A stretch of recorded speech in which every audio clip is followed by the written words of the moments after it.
1964, golpe militar e o início do período ditatorial em nosso país. O golpe de 64 ele foi resultado de uma articulação política golpista realizada por civis e militares na passagem de 61 para 62. É importante esclarecer que, apesar dessa conspiração ter efetivamente surgido lá em 61, essa nossa Quarta República foi marcada aí por diferentes tentativas de subversão da ordem realizada aí pela UDN, né, gente? O caminho que levou ao golpe de 64 começou a ser trilhado com a posse de João Goulart, né, do Jango, em 61.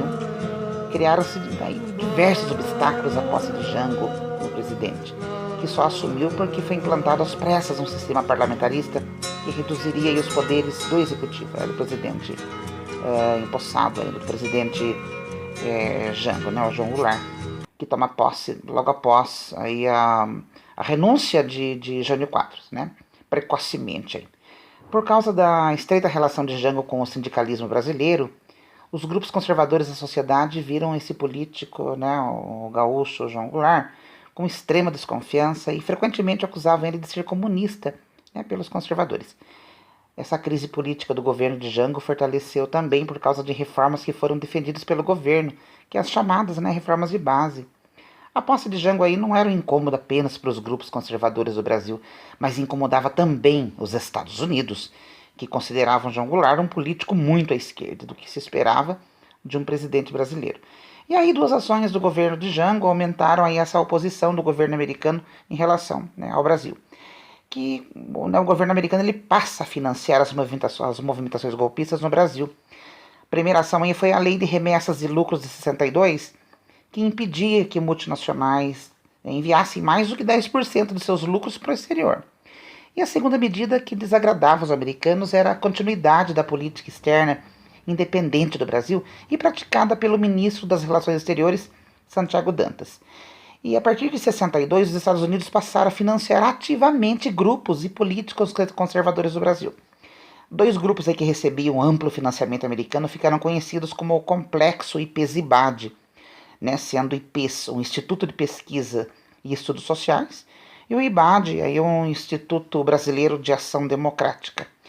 O IBAD, inclusive, foi alvo de uma CPI em 62 porque recebeu milhões do governo americano para financiar a campanha de mais de 800 políticos durante as eleições daquele ano. Os políticos apoiados eram políticos conservadores e o objetivo era criar uma frente parlamentar que barrasse o governo de João Goulart, de todas as formas. E segundo a legislação brasileira da época, esse tipo de financiamento era ilegal. Já o IPES era um grupo aí que atuou decisivamente no sucesso do golpe civil-militar em 64. Em sua fachada pública, né, o IPES atuava como instituição que fazia produção intelectual de livros e documentários, mas a atuação secreta do IPES nos quadros políticos do Brasil é resumido, né, por vários historiadores como Lilian Schwartz e Eloise Starling, dizendo aí, né, que o IPES agiu contra João Goulart com uma política de duas vertentes, né?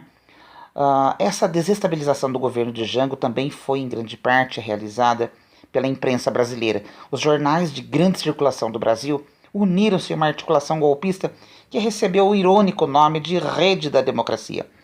A mobilização pelo golpismo da imprensa partia da seguinte leitura da realidade política brasileira, né? Os jornais passaram a ser peças-chave aí na conspiração a partir do final de 63. Tradicionalmente ligada à linha liberal-conservadora, a grande imprensa brasileira consolidou a leitura de que o país caminhava para o comunismo e a subvenção no coração do poder, ou seja, a própria presidência da República. Essa radicalização política, essa conspiração em curso contra o governo de João Goulart, foi resultado do temor de grupos conservadores com a ascensão dos movimentos sociais, como os movimentos de camponeses, operários, estudantes, né? A sociedade brasileira estava rachada ideologicamente entre direita e esquerda, e um dos grandes alvos de debate foram as reformas de base de Jango, né? As reformas de base foram um programa, né, estipulado pelo governo de Jango que criou uma agenda e promoveu um debate, né, a respeito dos entraves estruturais de nossa sociedade.